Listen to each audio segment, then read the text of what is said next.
Hey, harness fans, welcome in. It's Creekside Chat once again. We're going to do something a little different here.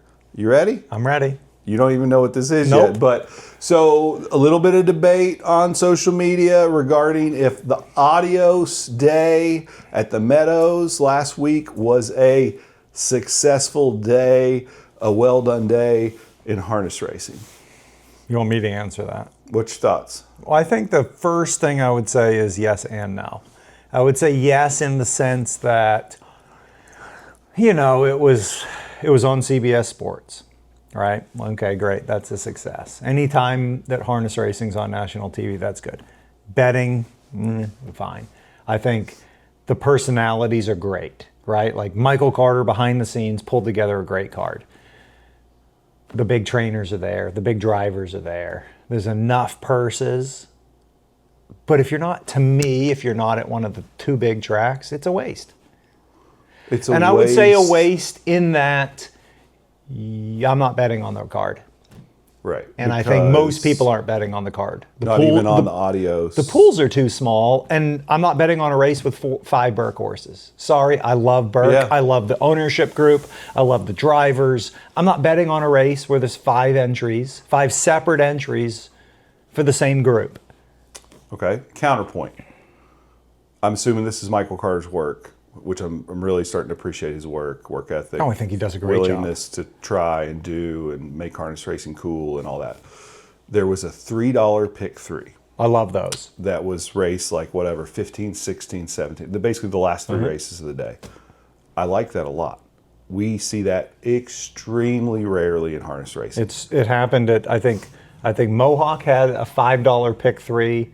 Love those. During that card. I think maybe the Meadowlands had it. It's becoming more popular. Yeah. That's, to me, the only thing to bet. I didn't actually bet on the card. Yeah, so I bet that.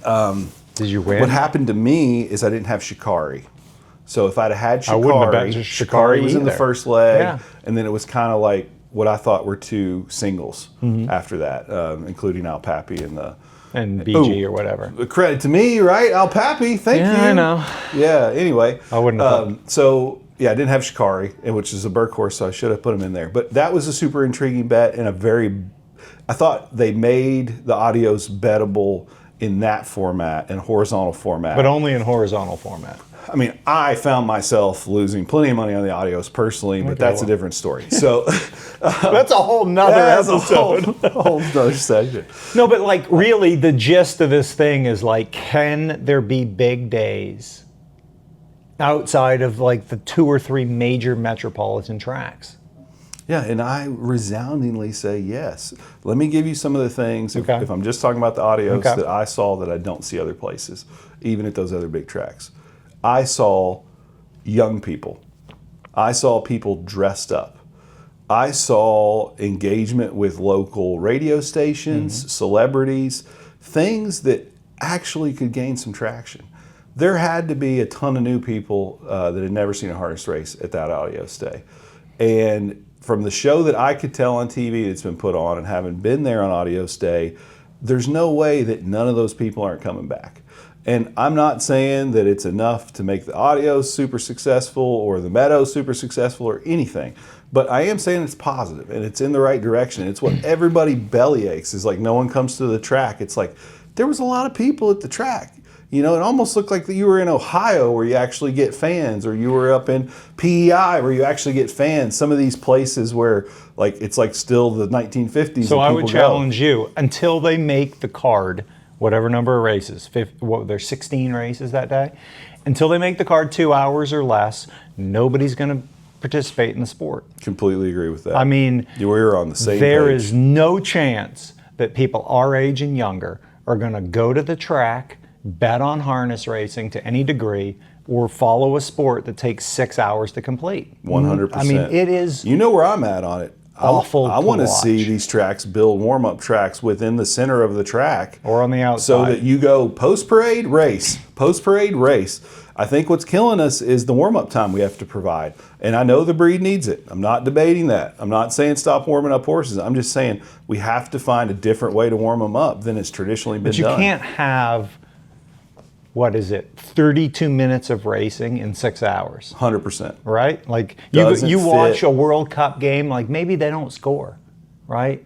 They might go 0-0 through 120 minutes before penalty shots, but it's engaging the entire time. There's people talking the whole entire time. There's intelligent people talking about the sport the entire time. We have people, intelligent people in the sport, lots of them, that provide almost no insight into the races. There's no interviews.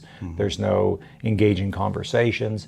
Let's be honest, it's fucking boring for 5 hours. Yeah. I'm not even watching. And we're not necessarily picking on the Adios in this way. No, I'm talking about harness racing in they general. did their best to make it interesting, even though it was a long race I'm car. just saying it's fucking boring. I want to talk about Banana Ball. So Banana Ball is actually taking over It is the country, really awesome. and it's actually eclipsing real Major League Baseball in popularity. And before you know it, people are going to be like, where the heck did this come from?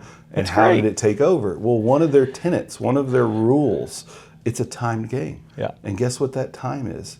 2 hours? It's 2 hours exactly. That makes sense. Every Banana Ball game takes place over 2 hours. And whoever is like leading, I think, is the rule after those 2 hours is who wins the game. Perfect. So like Hamiltonia limbs are coming up this weekend. It's like, I'm not watching the race. I'm not watching a Hambo limb that's going off at 10:55 at night. Sorry, it's just not happening. And you're a lover of the sport. I love it. You live and die there for isn't it. anybody, And you're not well, I gonna mean, do it. there's probably people that love it more than me, but not many. Yeah.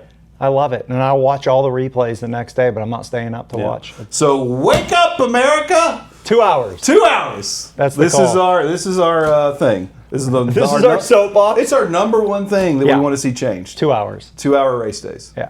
Let's do it, people. Let us know what you think. Is 2 hours too long? Is 2 hours too short? Are we crazy? Don't forget to comment below, like, subscribe, and what? We'll see you next time. Next time, Creekside Chat.